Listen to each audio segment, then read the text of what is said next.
We started in hard times to bring us all into the... Welcome to Public Power Underground, Public Power's premier infotainment program that covers public power and public power adjacent news from the Power Department's perspective. I'm Rebecca Sexton, Director of Reliability Programs for the Northwest Power Pool, and a Master of Engineering, a Toastmaster, and today's celebrity guest host, and the Hermione Granger of Western Power Markets. I'm Dan Catchpole, a journalist with Clearing Up, and I'm this week's podcast ambassador from NewsData. And this is Crystal Ball, PNUC's Deputy Director, and the Leslie Knope of Northwest Power, and co-star for today's episode. And I'm the Creative Director of Public Power Underground, manager of Clatskanie IPUD's Power Department, and producer for today's recording, Paul Dockery. Very excited to have you, Rebecca. This is going to be good stuff. I'm really excited to be here. Thanks for having me. Yeah, well, you accepted the invitation. Not everybody does. And we'll see who's the wiser in that one. Good. I did offer if you would want to do a monologue. Did you come with a monologue for us? The SNL so you style say monologue. offer. It was an offer. Directive. But I'm here following through with the monologue. You got one for us. I've got a monologue. I'm ready for it. Okay. I'm ready for it. You got to get into it. You ready for it? Okay. I think I'm ready. Okay. Go for it. Okay. Hey, hello. It's great to be here hosting the Public Power Underground. What an honor. You know, last week when I mentioned that I was doing this, someone told me I really know I've made it here in the Northwest power industry when I got the trifecta. Been invited onto the Public Power Underground, check. Received a disappointed call from a commissioner about a regional governance issue, check, check. And been misquoted by Clearing Up. So this is my trifecta moment. I do not know if I know Dan well enough to make that joke. Ouch. You just did. Doesn't matter if you know Dan, well enough or not. Yeah. Are we still friends? Let's talk at the end of the episode. Okay. Of course we are. Of course we are. He's not going to burn a source. Very well, and I thought to myself, "Oh no, he's the butt of my first joke." But just for the record, I didn't misquote you, right? Or do I need to go write you did. All right. Okay, it's a joke. It's a joke. I just want to make sure I don't need to write a correction. All right. Okay, but maybe nevertheless, I'm an unknown quantity. People at home are probably thinking, how's this lady got the trifecta and I don't even know who she is. But perhaps not, but it's my monologue and I've got a captive audience. So here we go. I wound up here in the energy industry very much by chance, having decided to get a master's at Oregon State in coastal and ocean civil engineering, and then seeking work in very landlocked Spokane. So thankfully, Sapir Consulting, am I allowed to make shameless plugs here for Yeah, absolutely. employers? We do it all the time. Okay, good. Appreciated the engineering and liberal arts background, and they saw a good consultant in the making. So I started projects with our IOU friends at Avista, but I quickly transitioned to mostly public power project management with friends at Chelan and Tacoma. So then, of course, in 2019, I jumped in on this regional RA effort. And eventually that led to Greg Carrington stealing a bunch of us Superians to manage that effort when initiation started last year. So now we all understand the need for the shameless Sapir plug. We sort of owe them something. So I guess that's the story of how I wound up here representing the only power pool in the region not standing up a market. So seriously, when we started this resource adequacy thing back in 2019, it was a grand idea that Randy Hardy gave a 30% chance of success. And I think I might be quoting him too high. What a journey over the last few years. I've learned a lot. So I learned a lot about resource adequacy. I think I remember leaving the first meeting and asking Greg if he could confirm what RA stood for. So come a long way since then. And I think learned a lot about program governance and our region's storied history with that. Learned a lot about the people, so much about the people. My job is about 40% organization and 10% hosting meetings and maybe 50% regional therapist. So actually the people have been phenomenal. There's been a lot of regional momentum and we're really excited to be part of it. We're working really hard. The Power Pool has been the home for so many beloved and really invaluable programs over the years, but the staff is evolving, the organization is changing, and we are taking on all sorts of new programs and new participants and lots of new expectations. Our RA team is small but mighty, looking to expand in short order. So how many plugs can we fit into one monologue? Quite a We've few. seen so much Keep support going. from the region's utilities and regulators and stakeholders, with just a few exceptions. But I think even Randy is at like 60% now. So in my book, that's like 200%, but I'm a bit of an optimist. That's a prerequisite for this job.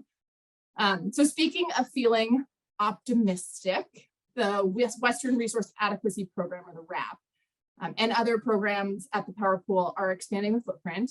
And as we do that, it's become clear that the Northwest isn't so fitting anymore. So we are really excited to announce a name change tomorrow morning. We're recording on Monday, but this will happen in the morning. So we'll be doing business as the Western Power Pool. And Dan, this is on deep background till the morning. I should have thought of that before I made fun of Dan on my very first joke. But we are That's all right. really I'll just excited to make get this the name change. wrong. What was that, Dan? So that's okay. I'll just get the name wrong. Okay, touche.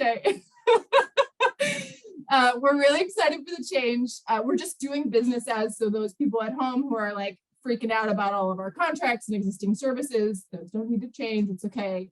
And I guess perhaps I should reintroduce myself as Rebecca Sexton, the Director of Reliability Programs for the Western Power Pool. And now we should get the show started. Yeah, breaking news. I don't know. I don't have a breaking news, like anything We breaking need like news. Yeah, I have typewriters. All I have is typewriters and bells and a badum-tish. So somewhere in there is like some combination. I could have used a badum-tish for some of my. Yeah, I jokes. should have been. I figure someday people might look back at this and be like, that Rebecca, so young, such a promising career before she made fun of clearing up. And then it was all downhill from there. What a mistake. No, I think you're good. I think you've just endeared yourself actually to clearing up So and the entire NewsData team.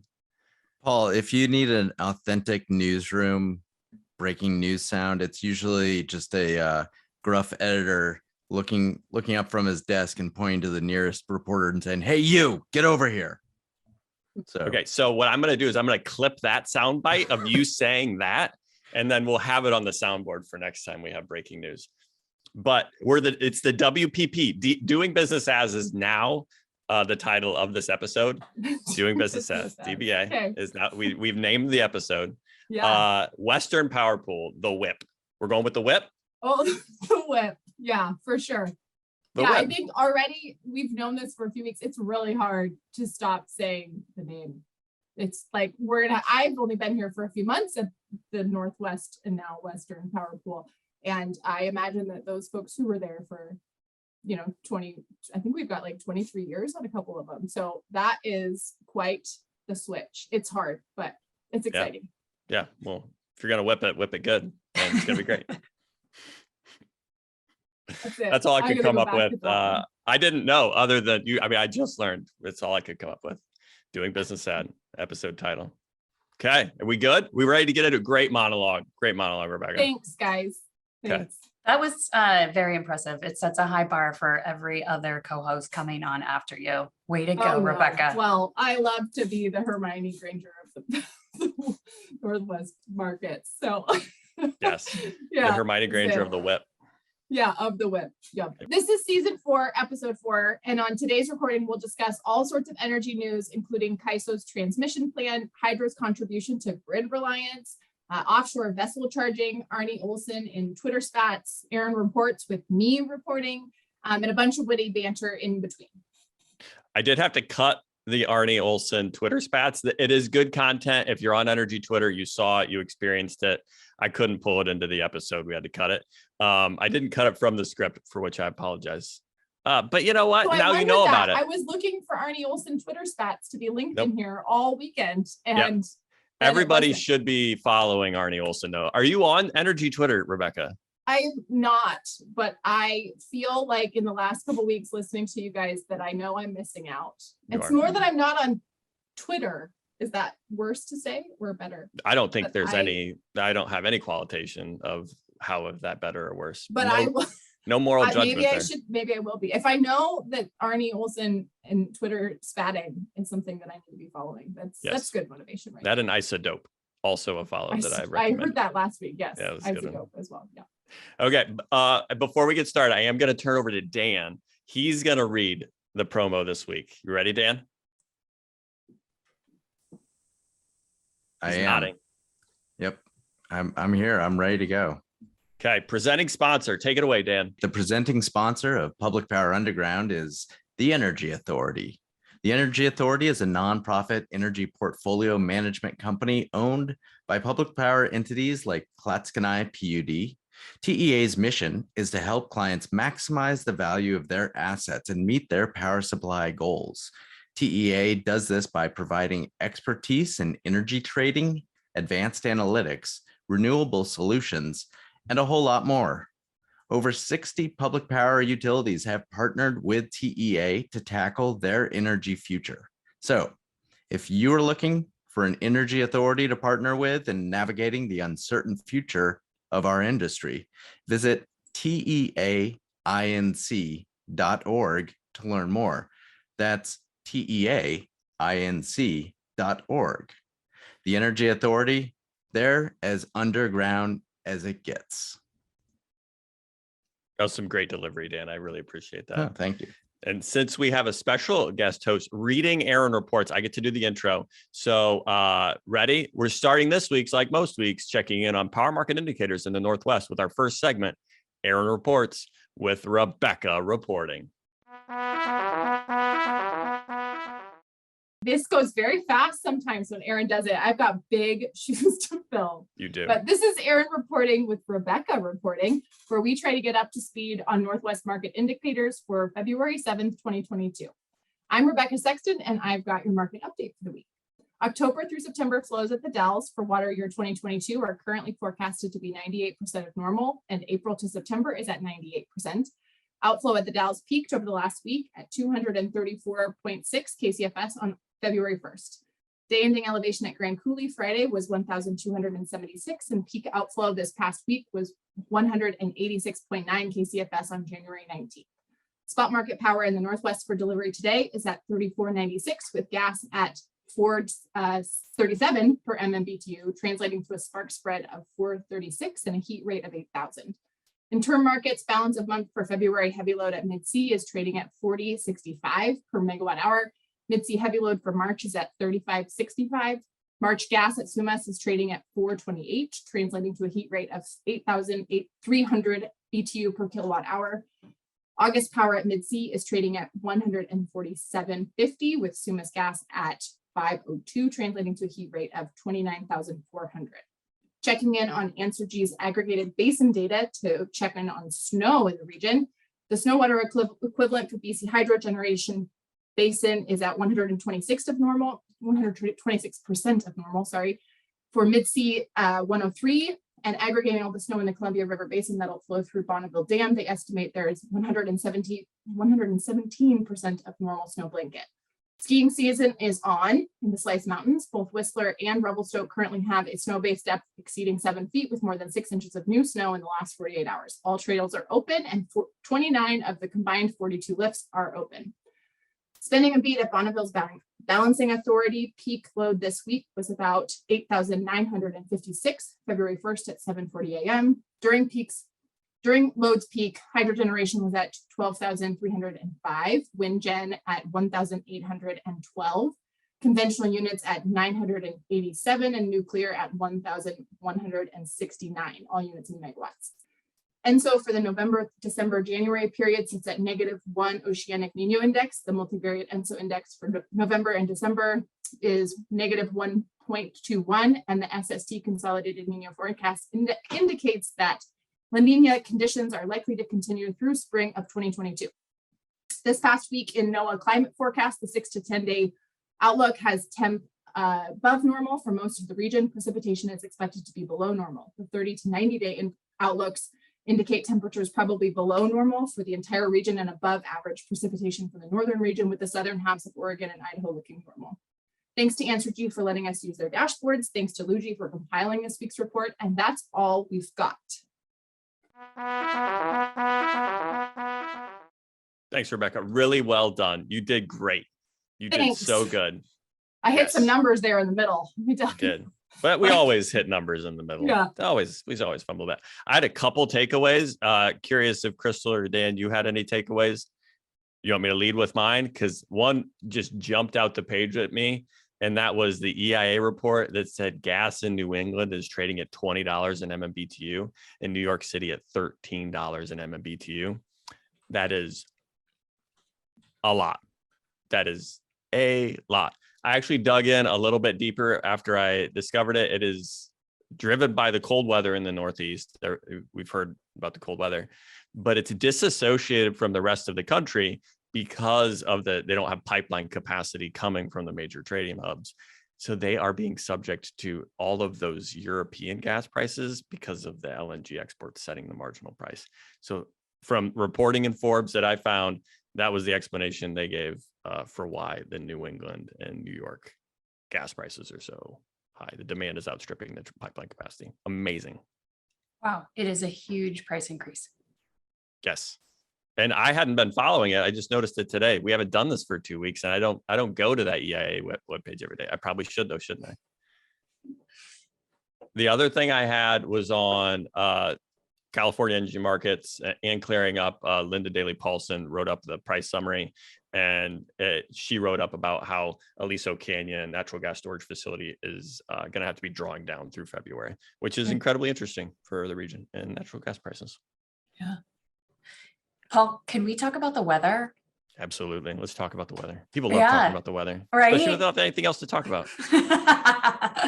But it's just unseasonably warm in the afternoons here in the Northwest. And have you noticed it's not raining? And it doesn't seem to be snowing in the higher elevations either. And we're in the beginning of February. And I just think this is very interesting. It doesn't feel like winter. It feels more like spring. And we had a big push in the beginning of January where we got those big storms and everybody was like, what a relief. We're going to have all this snow. And then it stopped snowing. Yeah. I'll use that as a intro or a segue for a plug here. So my colleague at Clearing Up, Casey Mahaffey, had a write-up about recent updates that it just dried up fast after mid-January, and they've had to revise Northwest River Forecast Center revise down their outlook for several of the big rivers in the region, and not by small margins. American Falls Dam, they sliced 26 percentage points off the outlook down to 72% of normal. Crystal, like you were saying, we were so excited. We're finally out of that drought that's just been dogging us, and maybe not. Maybe not. It's going to be all above average, and we're sitting at about average in some places and below average in other places where it's really needed. I read that article too by Casey. Great reporting there. But I think we're going to have to start praying for rain again. Yeah, I saw you come off. Did you have something, Rebecca?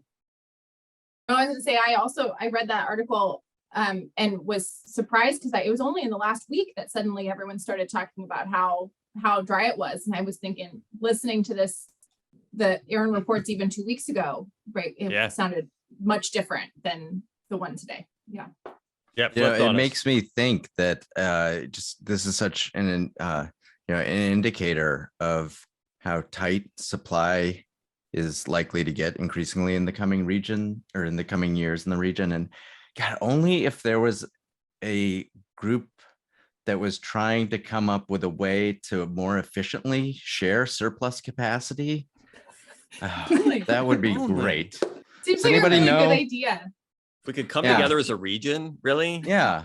Maybe as a Western region. As a Western region even. Yeah, maybe the West should think about that. Has anybody heard of anything like that? Because that Just brilliant idea. Yeah. We're just all the Brilliant brilliant idea. This is a ideas right good here. plug for this. This is where I come in with plugs today. yeah, I'm For the teeing you wrap. up here. Yeah. Thanks, Dan. Yeah, I mean, I think that it is interesting to think about how, I mean, we are not looking at energy, right? But we also know that we're trying to think about how do we put a good value on capacity for the region to get a better handle on, you know, what's available.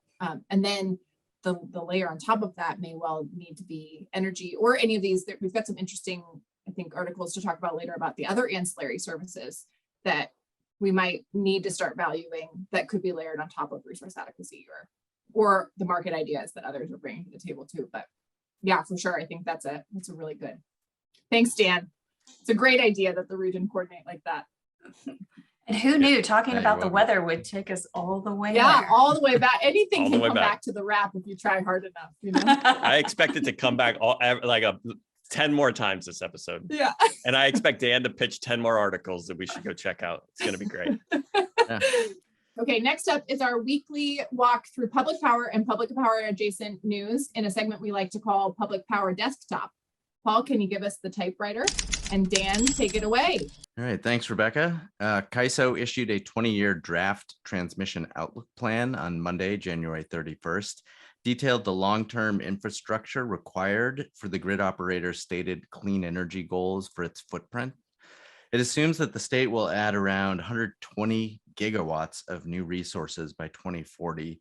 The draft plan includes a significant, to say the least, build out of power lines and other transmission infrastructure that's expected to cost roughly $30.5 billion. That includes connecting out-of-state and offshore wind to California's grid.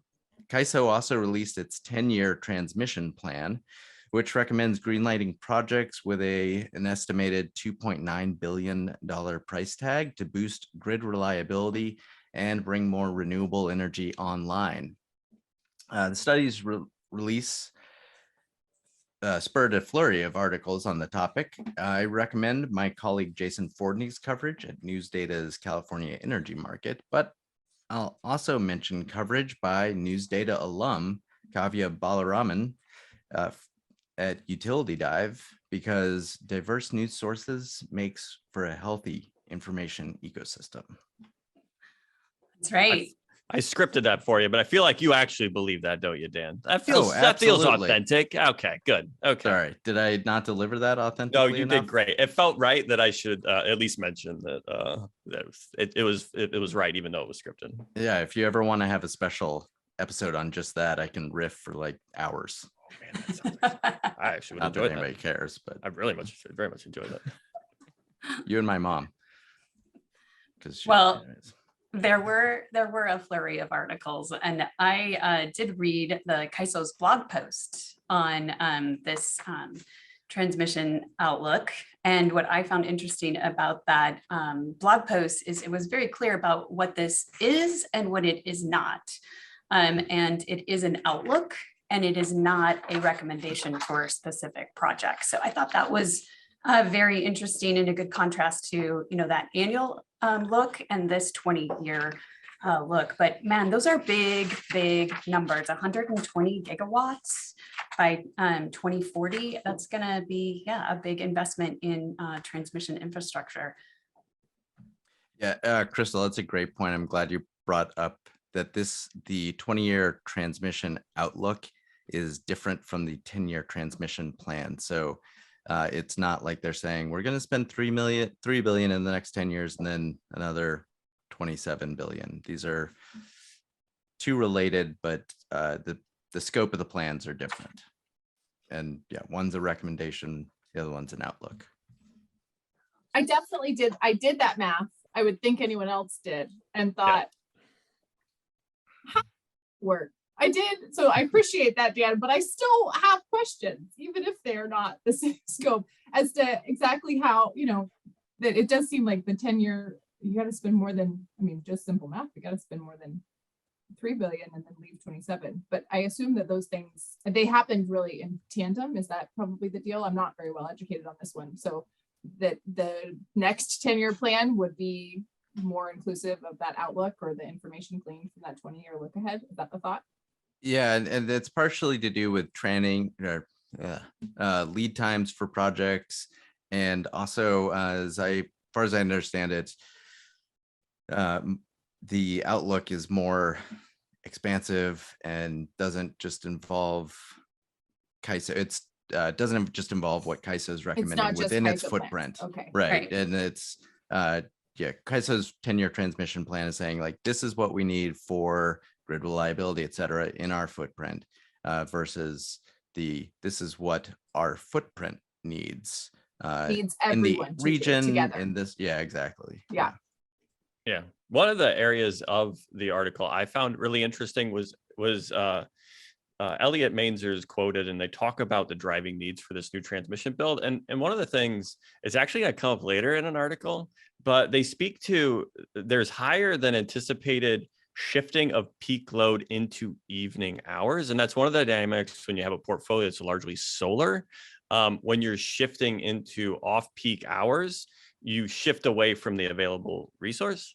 It's going to come up later. But I thought that was an interesting need. Like you probably do have increased transmission needs if you are shifting into off-peak periods, which is a completely new dynamic for power markets, where the off-peak period may not be the beneficial period to do things like charge your vehicle. Workplace charging continues to be a theme for public power underground. Rebecca, you want to plug for other things that we do all the time? Plug Pass, it's open source. Plug Pass, it's just an outlet. Thinking that, one of the things we're thinking about on the wrap is how to make sure that we're not identifying, that we're really flexible when those peak hours move, or that we're assessing, what is the capacity during the hours that we actually need it, and recognizing that may not be when the sun's up if we have a lot of solar infiltration. So recognizing that we want to we are trying to not presuppose which hours of the day it is, but instead say during whatever we see historically were the critical hours. If we do some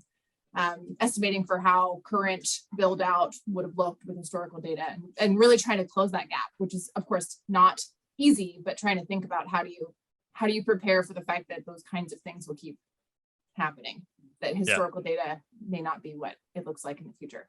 Yeah, your program design needs to be flexible enough to deal with futures that don't look like the past, because that is one of the stories of this outlook is our future doesn't really look like our past. It's going to take very different things, and that takes a lot of infrastructure to enable very different things.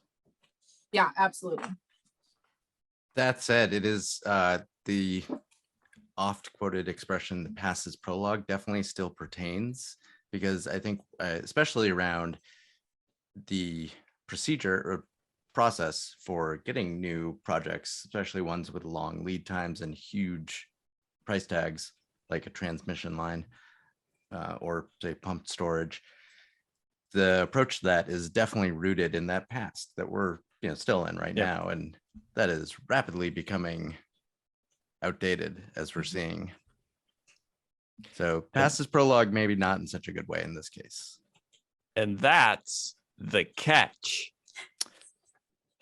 Yes, I did it. I felt right, didn't it? Oh, I'm gonna try to. It's not a catchphrase if I don't say it. So, but I feel like if I say it, I think it'll feel right. It'll feel right in your ears when you listen to this episode, Dan. I feel at least like I should say it and that's the catch, folks. Ooh, we're gonna get that on the soundboard next time too. You're gonna be full. I'm not allowed to use like Ted Lasso quotes anymore on the soundboard. It's like legal things, right? You're a real news organization. I can't just do this anymore. So I'm just gonna fill it with we're gonna have one of John Hairston being like, "What?" after I tell him he's got to buy merch. Now we're gonna have Dan. We're gonna have Dan being like, "That's the catch, folks." And what was the first one we did? It was great, and now I've completely spaced on it. The breaking news one. The breaking news one. Yeah. Oh yeah. Right. Yep. Remind me to bribe Sarah to lose that audio clip. Yeah, I have audio clips. Zoom is backed up everywhere. I got all this stuff. Don't you worry. It's gonna be good. All right. Maybe they'll be to blackmail you. Are we ready for the typewriter? We're ready. Okay, Sorry, good job, Rebecca. We're ready. Okay, Paul, give us the typewriter. Crystal, you've got the next story. All right. The Pacific Northwest National Lab, typically shortened to PNNL, published a study last year highlighting hydropower's contributions to grid reliability and resilience. That study was the subject of a recent Utility Dive article published February 2nd. Links in the show notes. One finding of the study is that hydropower facilities contributed between 30% to 60% of governor response to stabilize system frequency after outages, despite constituting just between 20% and 25% of generation capacity in the Western interconnection. The study was commissioned under the Hydro Wires initiative of the U.S. Department of Energy's Water Power Technologies Office. To learn more about Hydro Wires, visit energy.gov/Hydro Wires. That one was, I thought, really interesting. And I did already kind of jump in on this earlier, but this changing times and how we find ways to value these ancillary services and what kinds of things emerge in the markets or adequacy programs or whatever it might be to motivate folks to consider how the changing grid and changing resource mix means, even things that we haven't, people have been very interested in laying an energy adequacy program over the current, capacity resource adequacy program. But then you just look at all the other things like frequency response that this is hitting on. And you think, it's hard to even predict what the most valuable ancillary service might be as the grid evolves. But I thought this was really a fascinating article. I immediately sent the study to a bunch of different people thinking, the region loves stuff like this, right? Yeah, so the study came out in October. I missed it. I don't know if it came across y'all's radar in October or not, but the Utility Dive article, Crystal sent it to me. Crystal in the know. That's it right there. Leslie Knope, Public Power. Leslie Knope of Northwest Power now. There we go. Yeah. I gotta change it. So they've got a graphic in here on this time scale of resiliency. And I'm just gonna put you on the spot, Rebecca. Does the adequacy program fit into this time scale of resiliency? Because it kind of seems like it's in that recover restore period, or is that all contingency reserves and the resource adequacy is more, doesn't really apply to this? I'm just gonna put you on the spot. Good question. I mean, we aren't, we're trying to kind of stay out of the resilience space on the RAP insofar as we know that there are a bunch of different efforts out there to think about how quickly folks can recover. And that's not really the scope of the project. But I did find it interesting. I think, I do think there are probably ways to integrate those concepts into whatever metrics we decide to overlay onto the programs that we're bringing forward. So not as of yet, I guess. It was a failed plug. You tried to great trip answer. me up, but Great. No, I tried to trip you up. That was a gotcha you question. tried to trip me up. Yeah, it was a gotcha I did a question. minor in my master's degree on resiliency, which at the time people thought was, well, it was a lot of words in a master's and a minor, but to have a minor. So it was a good thing to roll your eyes at, but it's become applicable. I didn't roll my eyes. I didn't roll my eyes. I got bug-eyed. That seems really cool. Okay. Not you, my parents. It's not always about you, Paul. No, it's not about you, Paul. Yeah, it's about mom. She's probably going to listen to this. Let's be honest. okay. She better. Got one more. Mom's listen to every podcast, right? She's on just about every webinar we do. Oh, that's so nice cute. and supportive. That's so I hope great. she listens now. Yes, yes. So I was curious about the timing of this study too. And as you mentioned, it was done back in October. It got picked up in the press, and I had, shared it with my new boss, Shauna McReynolds here at PNUC. I said, is this something we should bring to our membership? And then just thinking about, the characteristics of hydro and valuing hydropower's characteristics. And did you know, Paul, in 2016, PNUC already did that. So I did know Tomas and Shauna led the way on that one. I was part of it. I was in You were all the part of system it. thinking. Yeah, it was. yeah. So again, I'm curious about, why it was done, how it made the news. And then, we've done this for years here in the Northwest, valued the hydropower characteristics. It was, a no-brainer But what we need to do is take this information and we really need to figure out how to apply it to assessing the value of these characteristics. Agreed. What do you say, Dan? The past is prologue? Yeah. And so I was a little annoyed when I saw this because the study had just come across my transom a few days before. Once again, NewsData alum Kavya Balaraman wrote up the study for Utility Data or Utility Dive. I have to say, one of the things that really jumped out to me in the study, in the my skimming it, I haven't had time to write it yet because COVID is running through my household right now, so it's tying up a lot of my attention. But hydropower represents less than 6.7% of US electricity generation capacity, but provides approximately 40% of black start resources. Wow. Speaking of resiliency and valuing hydropower. Yeah. Right. So are you previewing an article right now? Is that coming after COVID gets Possibly. out of your house? Get out of here. I don't know. Yeah, I mean, it's on my to-do list, but Crystal, I'll definitely give you guys a call. Please do. You know, one thing I wrote up, I forget how long, within the past 6 months, a year, within the past year, a study that was done by one of the national labs and Idaho Falls Power about using run-of-river hydropower and small-scale hydropower for black start, for basically like microgrid black start resources. And there's a substantial, not insignificant capacity of small hydro spread around the country, and especially in irrigation projects that can be used as black start resources and previously has not been considered. So Yeah. Go hydro. yeah. Go hydro. We're here for it. We're cheerleading for the hydro resources. Okay, are we ready? Okay. Okay, give us the typewriter, Paul. I think you're up next. I think Dan's up next. Oh, Right, Dan? you're right. Yes. You're right. Is it Dan? My name Yeah, it's or my Dan. turn? Sorry. Sorry. Okay, can I Good do that to meet again? you, Rebecca. Who's Sarah? I owe her something. Okay. How many typewriters can we? I have 5 different typewriter sounds, and these are custom typewriter sounds. I made these myself. Hey, These are Paul Dockery original typewriter sounds. Wow. By the way, Paul, The real typewriter. I don't know why I didn't mention this earlier. There is a breaking news sound that like and I take it Sarah's cutting this out, so I'm gonna tell you about this right now. Maybe But, she'll leave it in. the old in newsrooms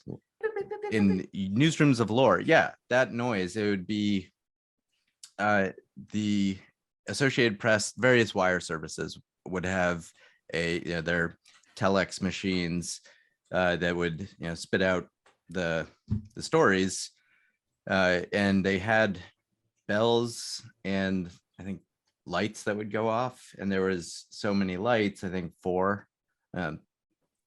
that to denote how big the breaking news was.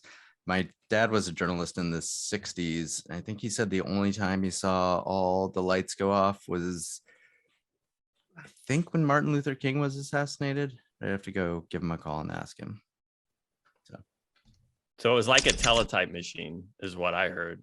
And Yes. I really feel like Bonneville still uses a teletype. Somebody's got to have a sound. Somebody at Bonneville, somebody at Bonneville that's like, just hit a record on this old device.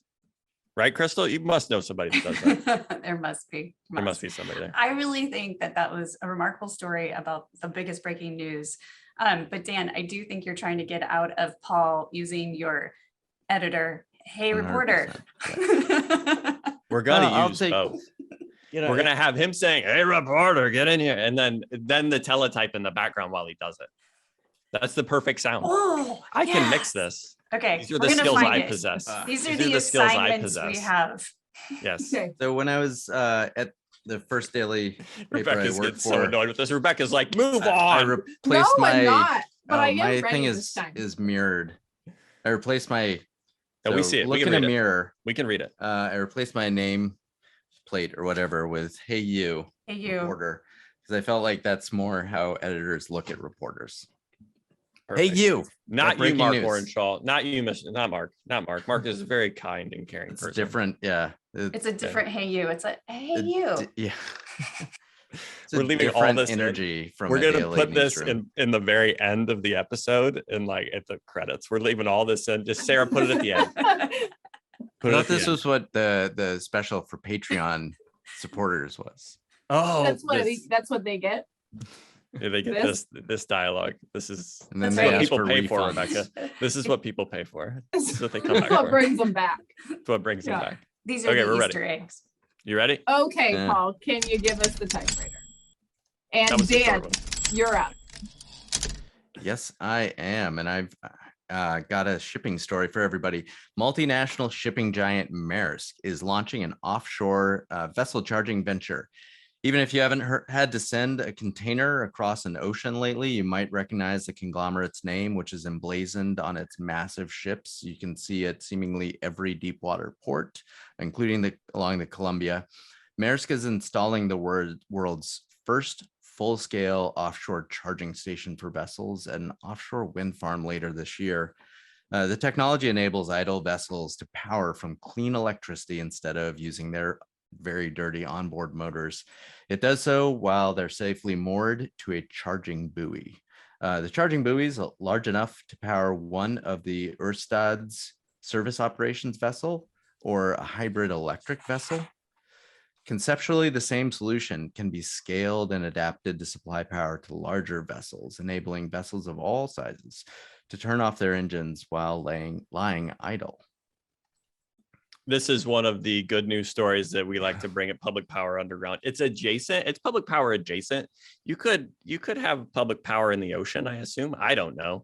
But the ability to like charge a moored ship, reduce emissions, this is a good news story for ways to find creative solutions. It's charging at a wind farm, good carbon-free electricity. I mean, there's plenty of shipping in our region. Yeah, the there's Columbia, plenty of shipping. Tacoma, Seattle, and they all need to charge. Yep, we got Port Westward has a deep water terminal. We could install one there. So generally, if it's at a dock, you'd hook it up from the dock, right? Yeah. These are more for when they're out waiting on some shipping lane. But if you've ever been, go to the beach around Seattle and look out on a busy day, and it's easy to see several, 6, 7, same thing at Vancouver and Tacoma. Yeah. It's easy to see a bunch of container ships just idling out there waiting for an open berth. Yep. We're going to have to get Jürgen back to talk more about this. Jürgen, our offshore wind expert from the consortium, is all I remember the name because it was a bond name and I really liked it. But Jürgen's got to come back and talk more about moored ships. He's there. Well, and That was pretty Paul, cool. They said they're going to do the technology on open source so that it's scalable. That was a pretty cool. Speaking of good news or Exactly. feel good news, that was a pretty cool application too. I had so many questions about. It seemed like they also talked about being grid connected, which I think this is one of the few places where my coastal and ocean civil engineering degree is remotely related to what I actually do. But the idea of trying to actually grid connect some of these things seems to always be the most challenging. And it didn't seem to involve a battery. It did seem to be grid connected. So that dynamics, I had so many questions that the very cool website and the multiple, Vimeos did not quite get me all of those answers, but it seems really interesting. well, that's where I was going, Rebecca, is you could have this out in the ocean. You could be powering these vessels. You would not have to interconnect it to the grid and build the transmission system out there to interconnect. So it seems to be a really good use of that resource. And Paul, we have our own Northwest offshore wind expert, a former boss of mine, Peter Cogswell, who worked at BPA. He was director of intergovernmental affairs at BPA. He just left to take on a new assignment for offshore wind. So I'll have to connect you two. Yeah, I think I remember that. Jürgen is now, he's going to defend his post as Public Power Underground's premier offshore wind person. So, it's going to be a battle, but we'll see. That sounds like an episode I'll tune in for. Yeah. The battle. But I'm glad to have wind expertise. Yeah, I'm glad to have a Northwest perspective on it for sure. For sure. Because Jürgen's very Crystal, East Coast. Can you connect me as well? Because that sounds like Yes, Be a I am useful the contact. connector. That's what we Yes. do here at PNUC. We bring great ideas together. How we Oh. connect you. Promo. We're leaving that in. Leave that in, Wow. Sarah. Oh absolutely. man. Yes. Get the peanut promo. That's great. Okay, we're ready. Okay, we're ready for the typewriter. Okay, I've got the next story. 4 vessels and more than 60 scientists are setting out as part of the largest expedition ever to study salmon in the North Pacific Ocean.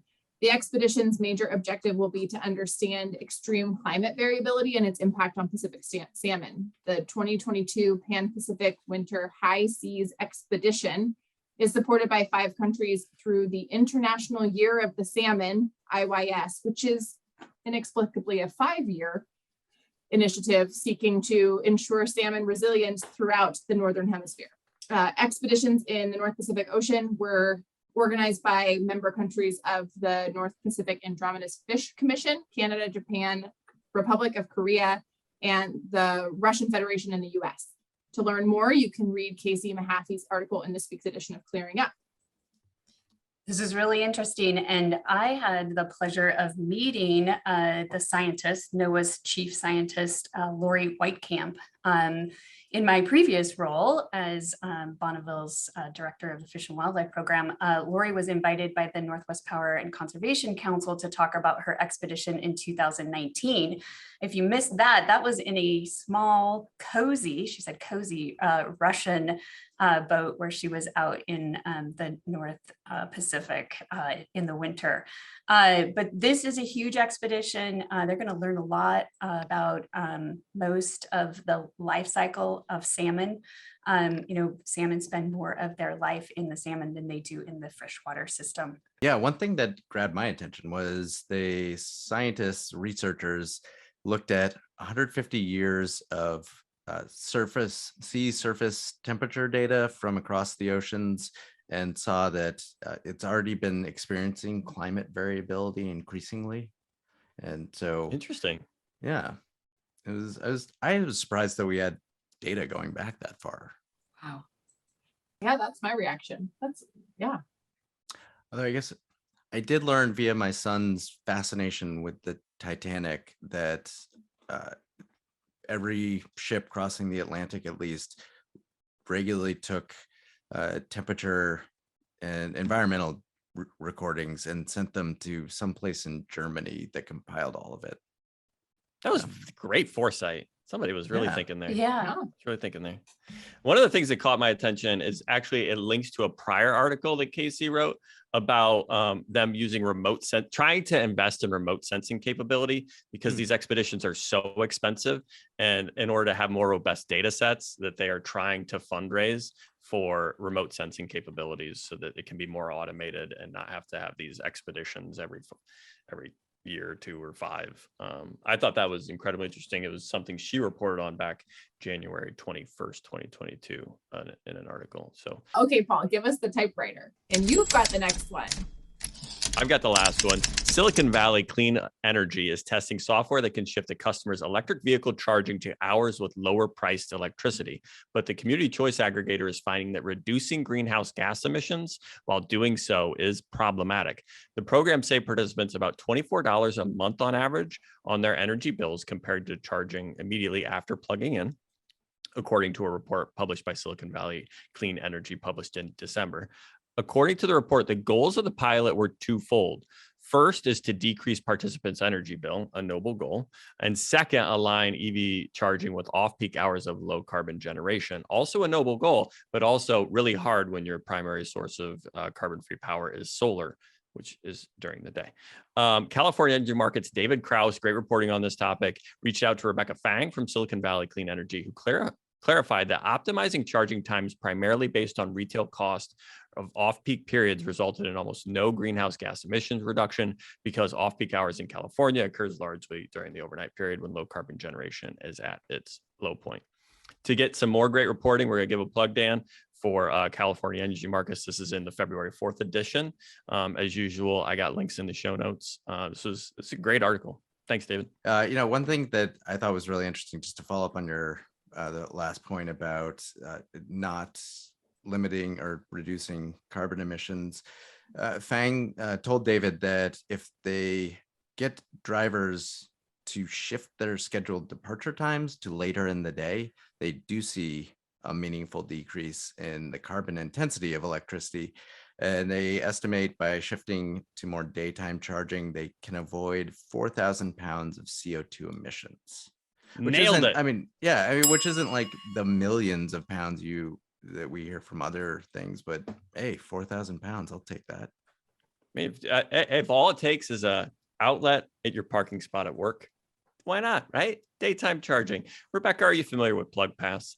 Plug Pass is an open source electric vehicle charging program developed by Clatskanie IPUD, where we enable people to charge at work on a 120 volt outlet for a low cost of $27 a month. Are you interested in Plug Pass charging, Rebecca? I did hear about Plug Pass Okay. on your last episode, and I believe a couple others as well. Yep. Okay, we're running out of time. You ready, Rebecca? Okay, let's hit the typewriter. Let's move on. Oh, we're going to take a quick break, and when we come back, we'll TLDR our way through the rest of the headlines. Take it away, Dan.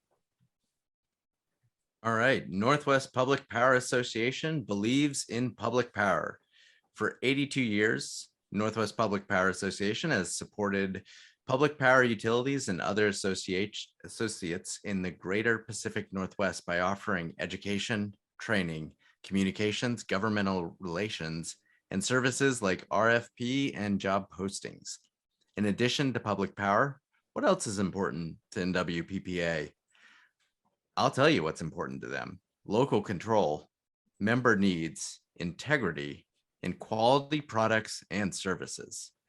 Today, NWPPA proudly serves 155 member utilities and more than 325 utility industry associate members. Learn more or register for a class at nwppa.org. That's nwppa.org. Believe in public power. Thanks, Dan. Even the promos here have been educational. I learned something about TEA last week and NWPPA. So gosh, look at you guys. Infotaining. Okay. All of it. Next up, we're TLDRing our way through the news in an unnamed segment. If you have a name for the segment you'd like us to try, send a screenshot of the 5-star review you gave us on Apple Podcasts. That includes a written review, and that's how you help other electric utility enthusiasts find us. Okay, I got pauses here. Public Power Now, we're in a competition with Public Power Now, the other Public Power podcast. Okay, they are the top search result again. We did pass them, and we were the top search result for a while. Now they have passed us, at least in my algorithm, which is on whose algorithm would they possibly be at the top other than mine? I don't know, but we really need some more 5-star reviews and some comments so that it's a competition. It's friendly. It's public power competition.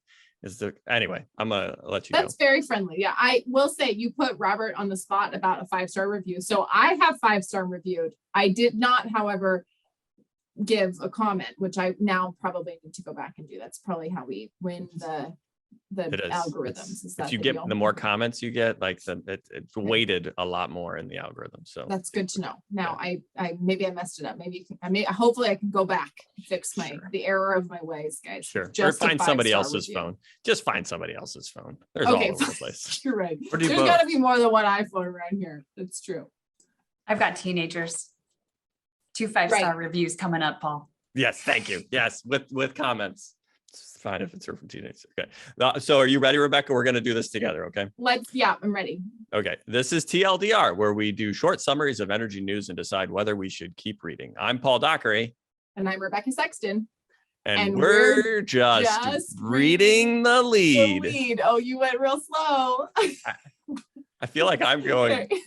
Anyway, let's go for it. You start. Okay, here I go. Puget Sound Energy says it needs to hit electricity and natural gas customers with a double-digit rate increase next year to make good on Washington's clean energy mandate to cover other cost increases. The company wants to boost electric service revenue by $311 million by increasing residential rates by 12.9% in 2023.